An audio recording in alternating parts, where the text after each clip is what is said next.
Bonjour la famille, j'espère que vous allez bien. Napena bien, Zamazo Batela. Naeka ko rappeler bande qu'on a biso, misus ba yebi déjà, mais tam misus ba yeba quitté.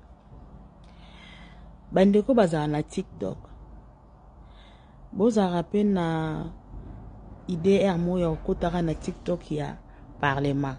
ya UK. Bande ko baza bava na kata Angleterre. Boko taka na TikTok po boyeba makambo oyo ezeleka na mboka ba décision nini ba ozola biso lobi oyo ko affecter biso e ko affecter misala e ko affecter bana biso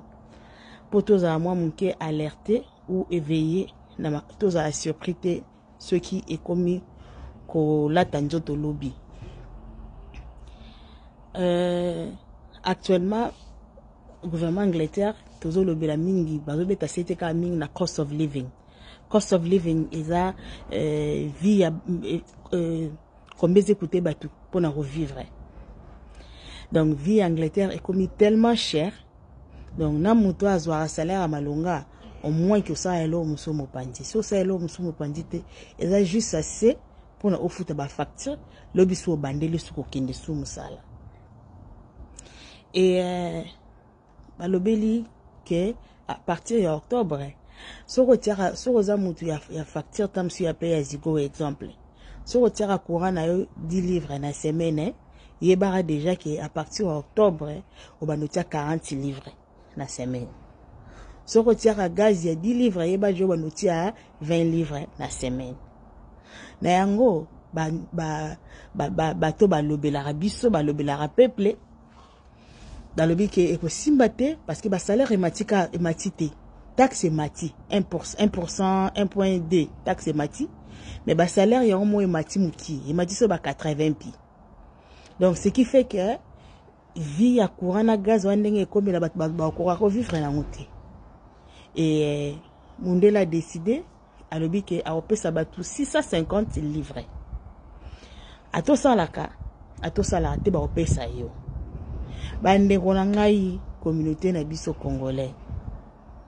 Oyo to vai na kati ya Angleterre oyo bakoza na droit ya bambongo wana pardon eza mbongo ya saki te eza mbongo ya robe te eza mbongo o bakisela ngo pena gaz na courant po sino te na mikolo ya bandeko be bana obela ba pneumonie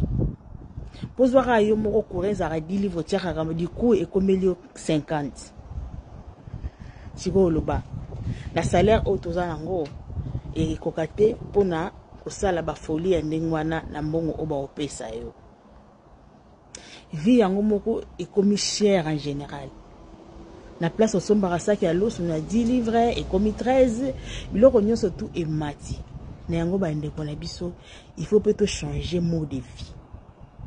wala les opinions mutu na mutu mais to le barakaka ezaka to le barakaka en général il faut changer mode de vie. Mundele jamais na salaire na ye oyo kenda ko sala pa na ye o komela ngo mutambongo. Mundela o tiaka po o vivre o futa ba facture o kene mo restaurant na bana lobiso bandeli. Mais ceux qui penjo lingi o vivre moi likolo koleka ba collègue na yo il faut créer lo moko mopandi ndeko ngai. Ata yo lobiki yo zakano makasi na commerce te mutalobino sala commerce azate. Nzambe la rasali biso la ratie biso na sa moi apesi biso ba capacité parce que satan sala mutu te mutu nyonso na sa moi o azana talent na ye azana capacité et sala ki a survivre. Imaginez so zakile ba mboka lokwa ba Congo o misale za raté oyo moi ke ko boaka ma 12 hours shift zate siko lingo vivre ndeni donc on bimisa ba talent caché o nzamba tia pa na yo. Mama, papa sika tozali, eza kwa tokoti na guerre financière, bimisa batala onjamba tia kati na yo. Soko kangara suki bien, ya banda okangata bana obaza pembeni wana bana ba camarade na yo olongoli muninga moi charge wana yo bando charger bangata ba 20 na ba 30. Eke sunga lobi obaksela mbonga ba course, mbonga lipa. Soko zakano makasi ya kokendaka ti ba ville kuna kotalaka babilamba kozongisa ba kama balingango balobi te kezwa elamba ya 10 livres comme 50 livres non comment on conseille la bato cause personal shopper bazalaka so eza ba camarade ba sepelande yo lata bien ça la ndeni ya créer lango quelque chose na sima yango so roza mut o lamba kitoko eza bande comme ça ko lamba te na bandako bazo sala ba air ebele baza attente ya olamba so yo lamba bilora bien olamba ba camarade ba sepela ko ya ko lera pa na yo ya sala ngo commerce na tombe no la mukie olobi kende eza boengai lelo na olamba mbika nani apesa komanda mbika comme ça camarade a uta musamba moye uza mzungu na mbika et tobite ke kolia n'importe qui c'est bien n'importe comment mais eloko nyonso mundele eloko nyonso tout a commencé la ngombongo ezaka na communauté na biso nde soko salibo ko sopa yo soko salibo ngai simba te po biso na communauté na biso so za batambongo na communauté congolais mobola azalaka te mais par contre ba kolomboka ba olela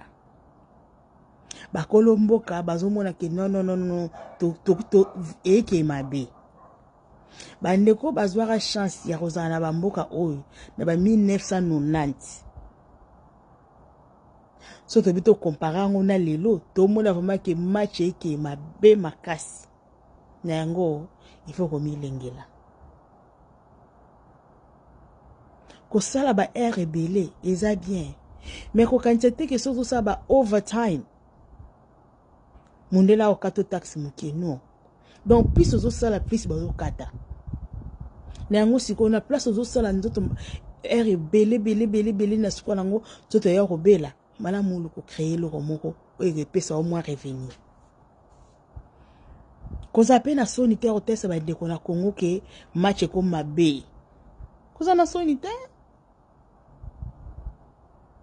bana tito zaki na bango bazaki mwana ya 5 ans okola ticket ya princesse ya 16 livres a olata na ye mais lelo mwana ngazaki na 6 ans lelo mwana na komi na 21 ans ketch na ye 230 livres siko yaya na salaire wana zozwa ata mbongo ba pesa bango eza sete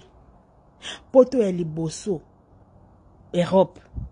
ya liboso o ezaki muta mwana botami na kati ya mboka o bafuta ayete eza na kati Angleterre ya to yebela ko mais siko biso mto sala makambo kaka ya ba délire moto sala mikolo feti uniforme Gucci feti uniforme Versace ya to mizinda na kati ya pauvreté to mizinda na kati ya pauvreté ay lobi na ngona ndeka mabete tango liwe ko zwa biso malade ezwa biso makambo so ebimi donc mboka ezokene mabe na minto tozana été ce qui m'a coqué ezali na place oyo to tiaka gaz à 10 livres na été ce ma coqué ezali tiaka ngota 20 ya comme ça tu comme na hiver ozana crédit ozana mwambongo likolo po sinote bato bakolata ba manto na katanda bokota na TikTok ya gouvernement botala ndenge makambo ezeyinda kuna pour comprendre makambo nazoloba. Bonne journée à tous. Nzambe apesa biso lisusu vie mula eto continue. Allez, I love you all. Bye.